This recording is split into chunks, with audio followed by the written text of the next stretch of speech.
নমস্কার বন্ধুরা, পারমিতার খানা খাজানার নতুন আর এক পর্বে আপনাদের সকলকে স্বাগত জানাই।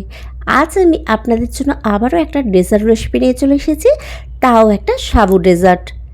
এটা দেখতে যেমন সুন্দর তেমনই কিন্তু টেস্টি। আর এই ডেজার্টটা বানাতে অনেক রকম ফলের কিন্তু ব্যবহার করা হয়, যার ফলে এটা কিন্তু প্রচণ্ড হেলদিও হয়ে থাকে। আর এই প্রচণ্ড গরমে এরকম ঠান্ডা ঠান্ডা এক বাটি ডেজার্ট পেলে আশা করছি মন্দ হয় না। তাহলে চলুন ঝটপট দেখে নিয়ে যাক আজকের ডেজার্ট রেসিপিটা। আশা করছি ভালো লাগবে। আর ভালো লেগে থাকলে অবশ্যই কিন্তু একটা লাইক শেয়ার করে দিতে হবে।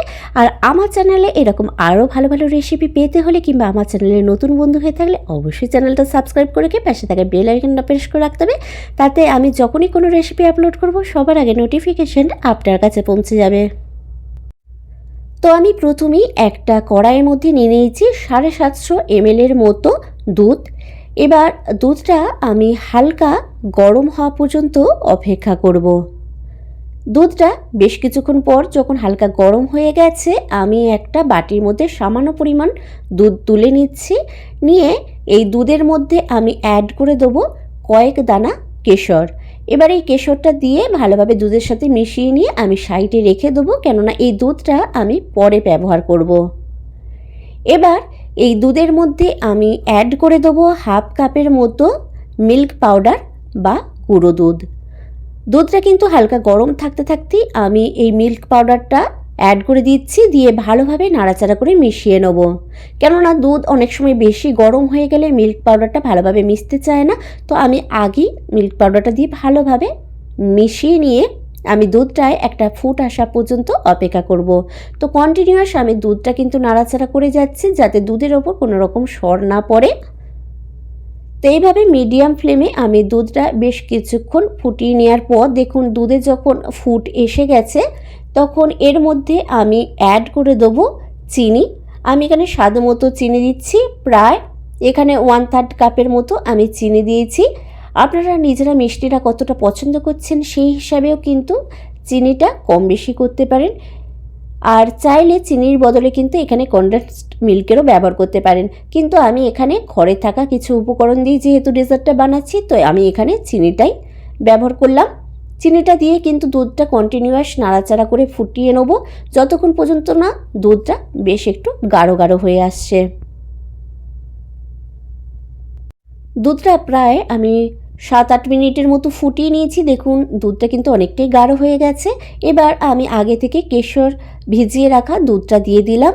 আমি এখানে কেশরের ফ্লেভারটা আসার জন্য আর দুধটা একটা সুন্দর কালার আসার জন্যই কেশরটা ব্যবহার করেছি। আপনারা চাইলে কিন্তু এখানে এলাচ গুঁড়ো কিন্তু ব্যবহার করতে পারেন, কিংবা আপনাদের যেই ফ্লেভার পছন্দ সেই ফ্লেভারও কিন্তু এখানে অ্যাড করতে পারেন।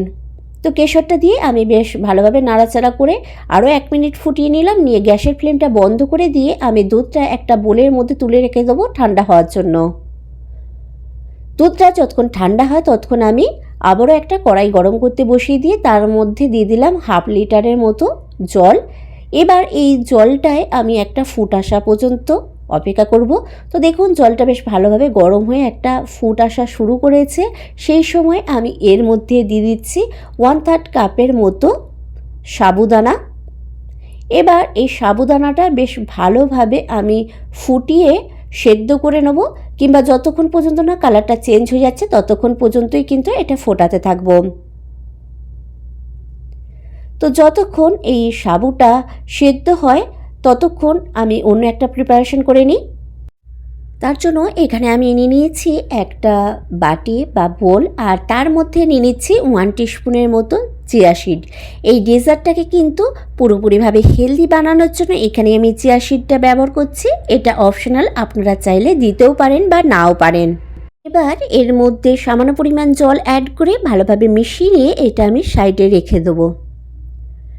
এইদিকে দেখুন আমাদের বেশ কিছুক্ষণ পর কিন্তু সাবুটা বেশ ভালোভাবে সেদ্ধ হয়ে গেছে, আর কালারটাও কিন্তু অনেকটা চেঞ্জ হয়ে গেছে। সাবুটা যতক্ষণ পর্যন্ত ভালোভাবে সেদ্ধ না হচ্ছে ততক্ষণ পর্যন্ত ভালোভাবে সেদ্ধ করে নিতে হবে। তো আমি একটা সাবুদানা হাতে করে চেপে দেখিয়ে নিয়েছি, সাবুটা কিন্তু ভালোভাবে সেদ্ধ হয়ে গেছে। এবার আমি একটা ছাঁকনির মধ্যে সাবুটা ছেঁকে নিচ্ছি।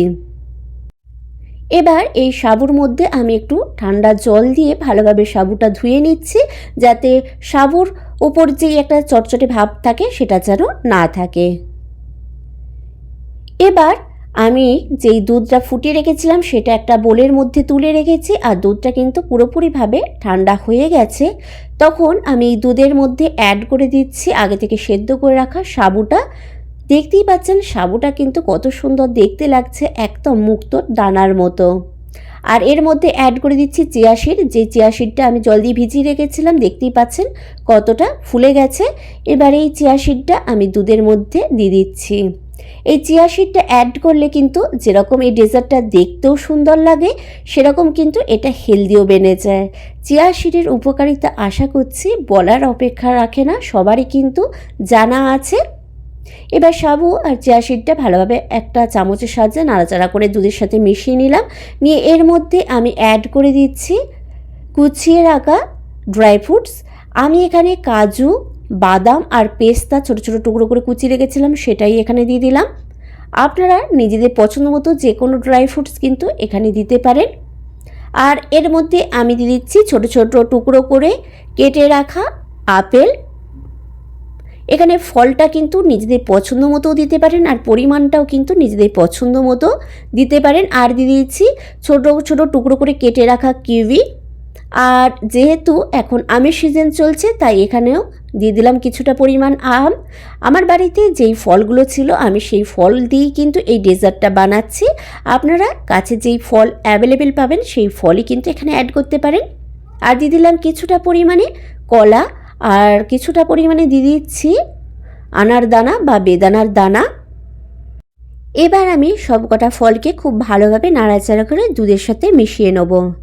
এবার এই ডেজার্টটা আপনারা ফ্রিজে কিছুক্ষণ রেখে দিয়ে, মানে প্রায় আধা ঘন্টার মতো রেখে দিয়ে ঠান্ডা করে নিয়েও কিন্তু ঠান্ডা ঠান্ডা সার্ভ করতে পারেন। যেহেতু আমি এখানে ভিডিওটা বানাচ্ছি তাই আর ফ্রিজে রাখছি না, আমি ডাইরেক্ট কিন্তু এটা পরিবেশন করে দিচ্ছি।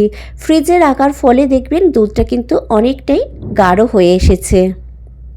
তো দেখুন আমাদের কিন্তু সাবু ডেজার্ট একদম রেডি হয়ে গেছে। তো রেসিপিটা আপনাদের কেমন লাগলো অবশ্যই নিচে কমেন্ট বক্সে কমেন্ট করে জানাতে ভুলবেন না। আর বাড়িতে অবশ্যই কিন্তু এই সাবু ডেজার্টটা বানিয়ে খেয়ে দেখবেন, এর স্বাদ কিন্তু আপনি কোনো দিনও ভুলতে পারবেন না। আর ভালো লাগলে অবশ্যই একটা লাইক শেয়ার করে দেবেন।